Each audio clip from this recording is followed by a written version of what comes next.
Indeks prakoordinasi.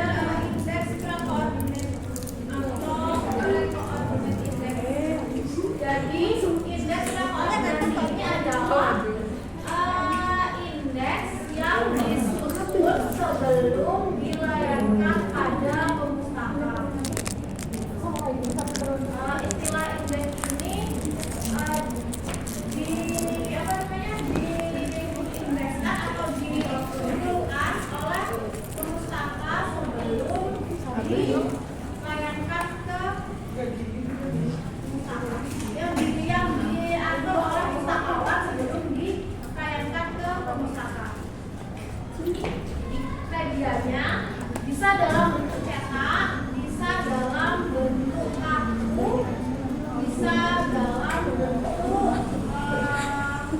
OHA, bisa katalog online atau daftar tajuk online. Jadi ciri khasnya adalah hubungan istilah antar kata itu baku atau kaku. Jadi istilah dalam indeksnya itu urutannya itu kaku dan tidak diotak-atik. Ini kesulitan, jadi sulit untuk menggambarkan hubungan istilah dalam format dua dimensi. Urutannya itu harus linier, jadi harus dicantumkan dalam urutan tertentu A, B, C, D, yang sering menyiratkan bahwa istilah utama lebih kecil dari istilah lainnya. Jadi cantumannya itu harus A, B, C, D. Nah, ini itu bisa membuat terbatas untuk penggabungan sendiri. Pengguna ini tidak dapat menggabungkan sendiri. Jadi misalnya judul gitu ya, satu judul misalnya pengantar ilmu perpustakaan. Nah, kita bikin indeksnya itu bisa dari semua judul, bisa dari judul itu kan ada 3 kata. Pengantar ilmu perpustakaan itu biasa zaman dulu itu di otak-atik.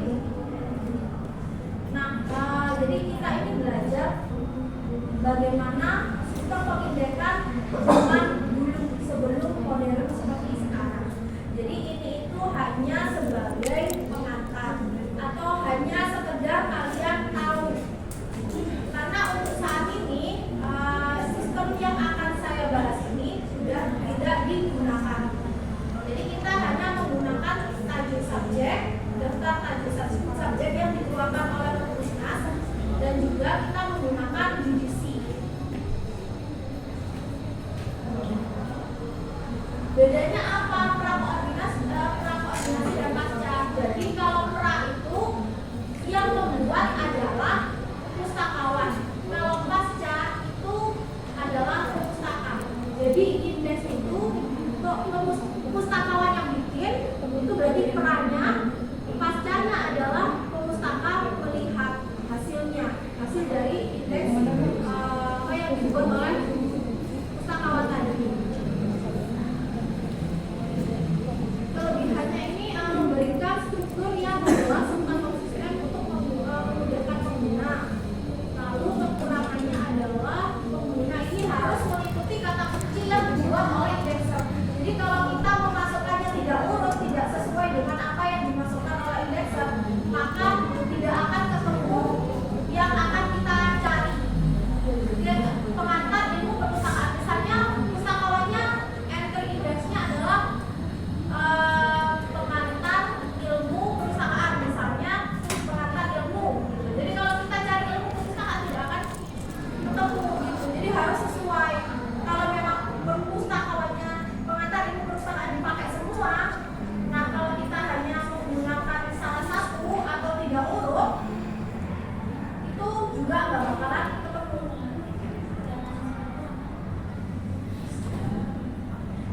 Karakteristik utamanya ini ya, koordinasi memang tidak dilakukan jelas karena pra itu sebelum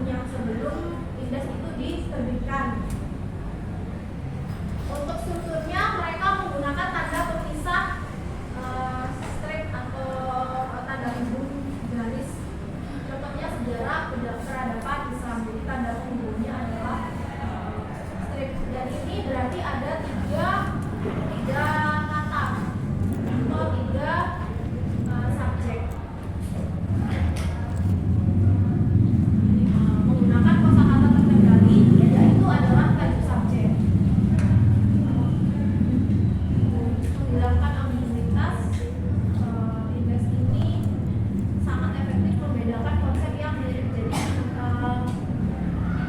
kayak gini, jadi beda kan antara mawar untuk budidaya atau cara penanamannya dengan mawar dan penyakit atau hama. Jadi itu adalah sesuatu dua hal yang berbeda. Jadi harusnya juga kalau mawar budidaya itu sendiri dan mawar penyakit hama itu sendiri, karena apa namanya, isinya itu atau dokumennya itu berbeda.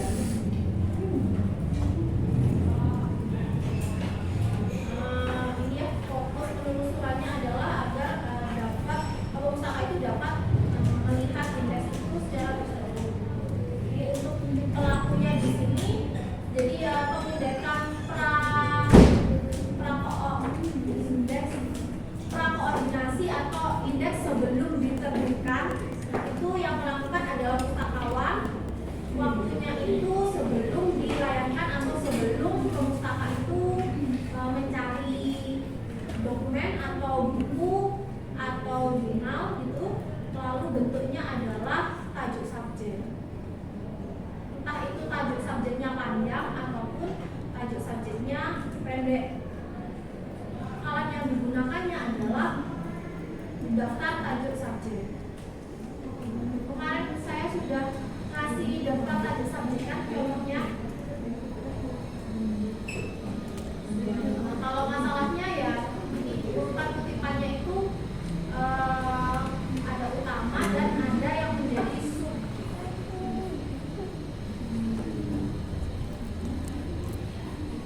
Jadi kalau apa namanya strukturnya itu seperti tadi, kalau strukturnya itu pustakawannya atau indeksernya itu menggunakan istilah urutannya A, B, C, berarti kalau pustaka mencari subjeknya B, A itu nggak akan ketemu. Jadi harus sesuai, jadi pencariannya itu harus sesuai dengan apa yang dimasukkan oleh indekser.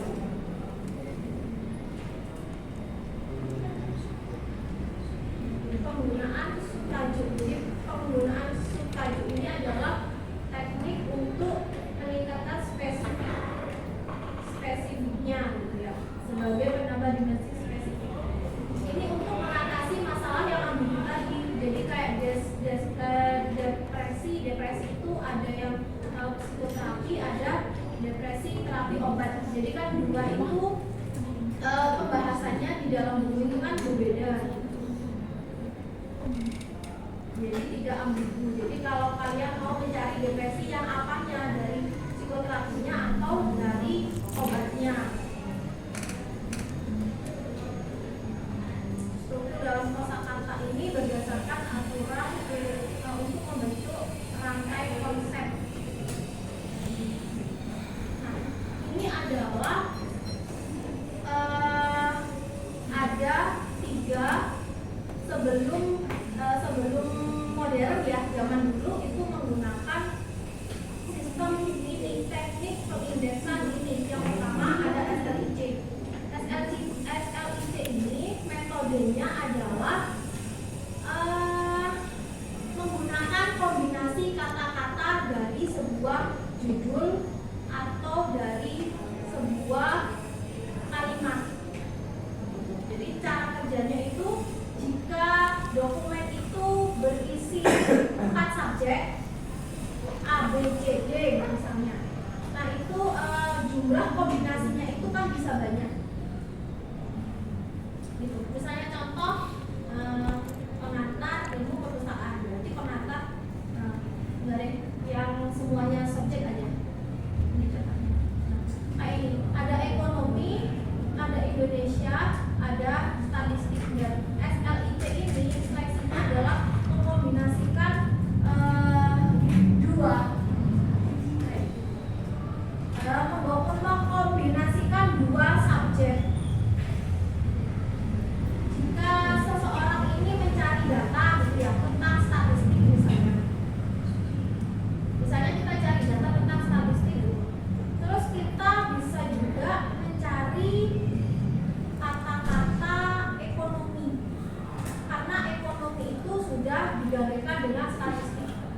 Dan kita juga bisa mencari kata-kata Indonesia karena digandengkan statistik. Jadi mereka tidak terpisah. Jadi kalau kalian mencari statistik, kalian mengetik ekonomi pun keluar statistik, kalian mengetik Indonesia pun keluar statistik.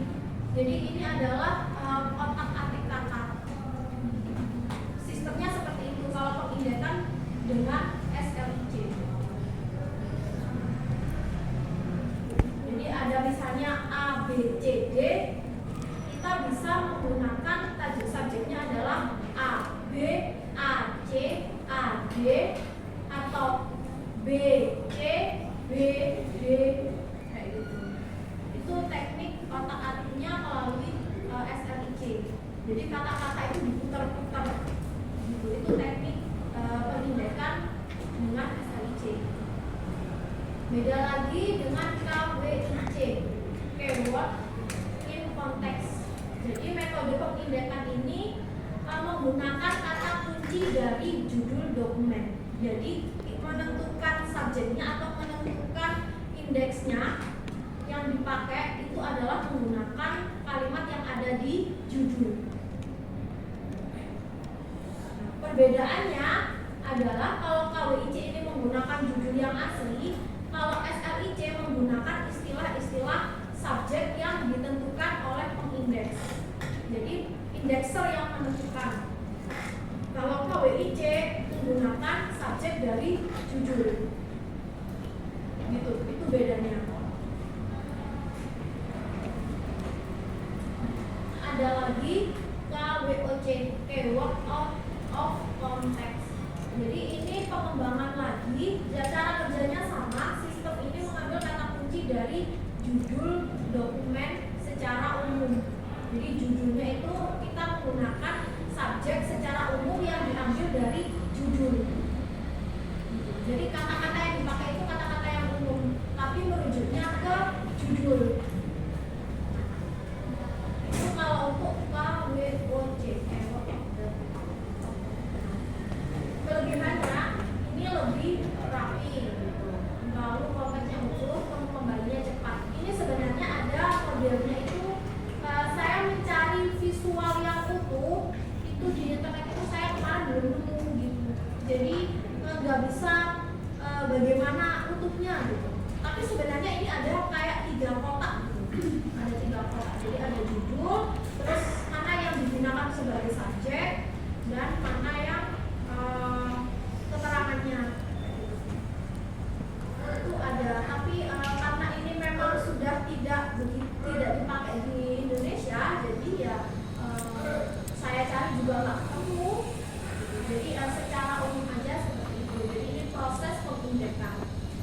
Kalau yang terakhir, ini perbandingannya ya. Kalau SLIC tadi, sistem pengindekannya adalah menggunakan kata-kata yang ada di dalam buku sebenarnya, tapi di otak-atik. Jadi prosesnya itu banyak. Jadi dari satu judul itu kita bisa bikin subjek itu ada lebih dari 3.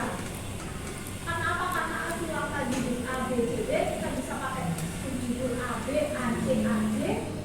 Itu lalu bawahnya lagi itu ada B, C, B, D. Itu terlalu banyak. Kalau yang KWIC tadi hanya fokus pada judul. Kalau KWOC ini adalah sama, judulnya tetap utuh. Ada lagi yang namanya PRESIS, Present Context Index System. Nah ini yang terakhir, karakteristiknya konteks yang terjaga. Pustakawan ini memberikan kode angka atau huruf di setiap kata. Jadi misal satu lokasi indeksnya itu berarti indeksernya itu ngasih tiap ini tuh ada kodenya gitu. Jadi lokasinya misalnya peradaban sejarah peradaban Islam di Indonesia. Jadi kodenya itu beda untuk lokasi sendiri, objeknya itu sendiri, untuk indeks itu sendiri. Itu sistem dari PRESIS ini tadi.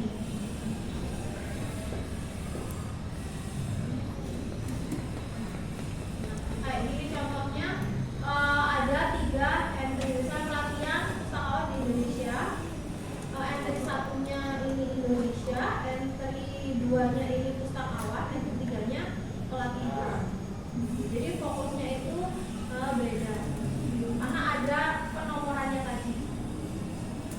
Iya. Nah, kesimpulannya adalah jadi pra-indeks koordinasi ini adalah cara mengindekskan sebelum indeks itu dilayangkan ke pemustaka. Jadi metodenya zaman dulu itu ada ketiga itu tadi, ada SLIC, KWOC, KLIC. Tapi kalau sekarang kita kan tidak menggunakan itu yang di Indonesia, kita menggunakan daftar target subjek yang sudah disediakan oleh perpustakaan nasional. Dan kita hanya mempelajari target subjek dan DBC. Itu yang kita gunakan sebagai pedoman kita untuk mengindeks. Ini hanyalah sekilas biar kalian tahu saja. Seperti ini. Kalau sekarang 16 menit. kita lebih menggunakan komputer dan kita sudah punya tajuk subjek. Nah, itulah yang dipakai untuk menentukan bentuk subjek.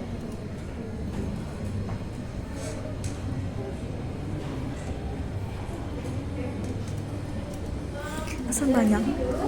Kan kemarin itu kita akan coba bikin subjek atau bikin tesaurus seperti yang kemarin kita sudah bahas. Jadi kita nanti akan ambil satu buku. Di perusahaan kita akan ambil satu buku. Nanti kalian tulis judul bukunya itu apa. Nanti kalian tentukan subjeknya itu apa. Dan nanti kita akan bikin juga urutan tesaurusnya. Istilah lebih luas dari subjek itu apa, istilah lebih sempitnya itu apa, lalu istilah terkaitnya apa, terus kata-kata yang gunakan untuk atau gunakan itu apa. Nanti kita ke perpustakaan, ambil satu buku, tulis judulnya, tentukan subjeknya, kalian cari istilah luasnya, istilah sempitnya, kalian tentukan. Nah, untuk yang model tajuk subjek yang sekarang itu yang dipakai, kita menggunakan tajuk subjek yang di perpustakaan ini adalah sistem pengindeksan yang modern, yang digunakan yang sudah diterapkan di perpustakaan nasional. Kebetulan ini ada online-nya. Kayaknya buku pelajaran sih, kalau buku novel kan nggak ada Jadi begitu. model tajuk subjeknya gitu, kalau yang udah ada di perpustakaan nasional, kita Dokumen misal khusus referensi dan akademik. apa ya, budaya,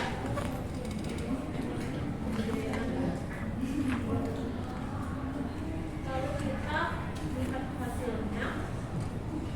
Nah, ini adalah indeks yang dibuat oleh indekser perpustakaan nasional berdasarkan tajuk subjeknya perpustakaan nasional. Jadi tajuknya kebudayaan ini ada sekian ini. Nah, untuk gunakan untuk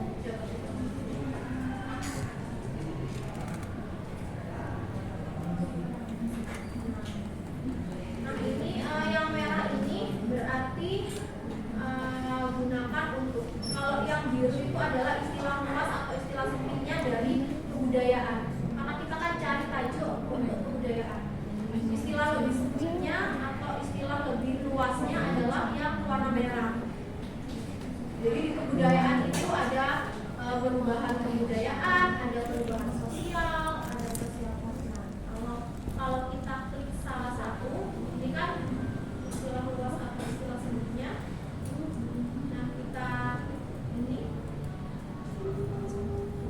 maka keluar buku yang berkaitan dengan tajuk subjek yang kita cari tadi. Keluar bukunya, keluar koleksinya. Jadi tajuknya adalah akulturasi. Nomornya ini gunakan untuk kebudayaan, pencampuran kontak sosial atau sosial ini gunakan untuk ini. Istilah gunakan untuk itu berarti istilah yang tidak umum atau istilah populer itu kita cari bakunya adalah akulturasi. Jadi akulturasi itu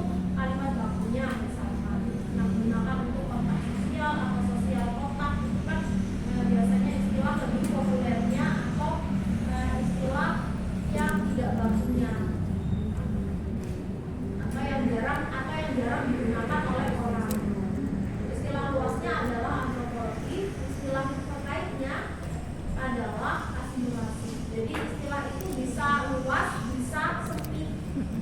Dari subjek yang sudah kita temukan. Seperti ini contohnya. Ini adalah hasil dari indeksernya pustakawan di perpustakaan nasional. Ini adalah sistem yang baru. Kalau dulu ada yang seribet itu, kalau sekarang kita tinggal menggunakan tajuk subjeknya aja.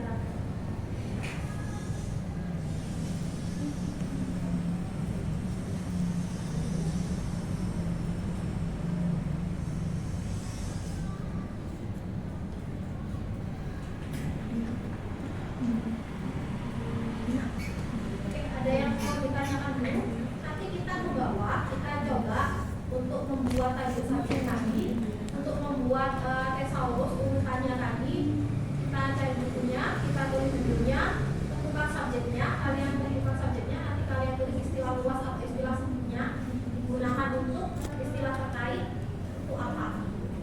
Jadi istilah terkait, kalau istilah terkait ya, istilah terkait itu adalah istilah yang berkaitan tapi bukan merupakan sinonim. Istilah terkait atau istilah berkaitan, IT atau IB, itu istilah yang sama, istilah yang mirip tapi bukan berarti sama arti, jadi bukan sinonim, hanya berkaitan. Kayak kemarin perpustakaan digital, istilah berkaitnya ada e-book atau e-library,